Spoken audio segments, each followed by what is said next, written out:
একটা video footage যদি কেউ দেখাতে পারে সে এসএফআই এর সাথে যুক্ত আমাদের ভাঙড়ের ছেলে যে ওই কোনো ইনসিডেন্ট করে, কিন্তু এ প্রতিবাদ করতে এসছে, এটা অপরাধ।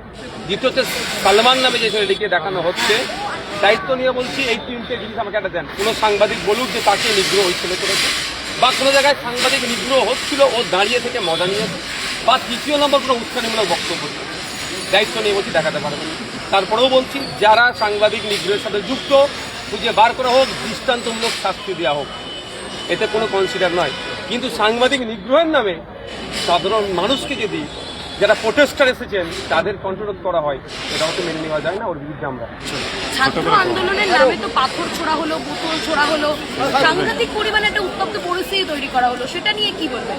অলরেডি চিফ মিনিস্টার তো ক্লিন চিট দিয়ে দিয়েছে আন্দোলনকে, যে যারা এই অন্যায় কাজ করেছে, না তারা সিজেপি মেম্বার, না তারা নিটের পেপার লিকের সম্পর্ক নাই, আন্দোলনের সাথে তারা যুক্ত ছিল। তারা তো অলরেডি সিএম ফ্লোরে বলে দিয়েছে, এটাকে একটা একদম এস্টাবলিশ হচ্ছে যারা আন্দোলনকারী ছিল তারা শান্তিপূর্ণ আন্দোলন করতে এসেছিল, আন্দোলনের মধ্যে কিছু লোক ঢুকেই অন্যায় করেছে।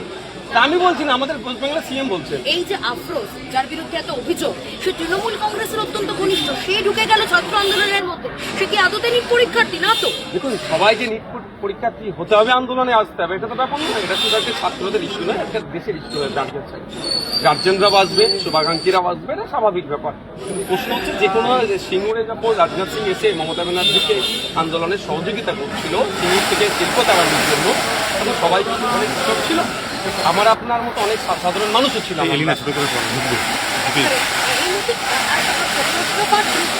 লোকসভায় নতুন সংশোধনী বিল আনা হচ্ছে, এটা নিয়ে আপনার প্রতিক্রিয়া? অলরেডি তো 2 বছর আগে দেশের প্রধানমন্ত্রী লোকসভার মধ্যে দাঁড়িয়ে বলেছিল নতুন বিলের প্রয়োজন নাই, অলরেডি আমাদের কড়া বিল আছে, যেই বিলের মাধ্যমে বটাবট অ্যারেস্ট হবে। তাহলে সেটা যদি ভাষণ থাকে আজকে তো তাহলে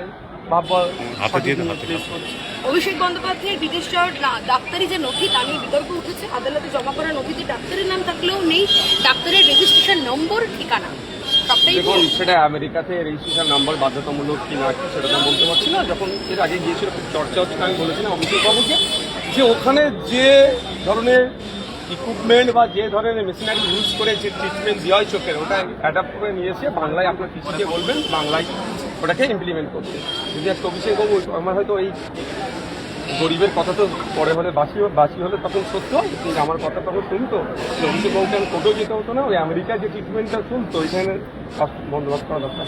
তবে তৃণমূল কংগ্রেস যে ডেটা দিচ্ছে ও আপনি নিঘাত ধরে রাখবেন, ওখানে জাল থাকবেই, ওখানে জল মেশানো থাকবেই, কারণ তৃণমূল কংগ্রেস আর জল মেশানো একে অপরের পরিপূরক। এর পরিপ্রেক্ষিতে একটি প্রশ্ন, শেষ প্রশ্ন আপনার কাছে। 5 বছরে ক্যাগের যে রিপোর্ট, সেটা পেশ হয়নি।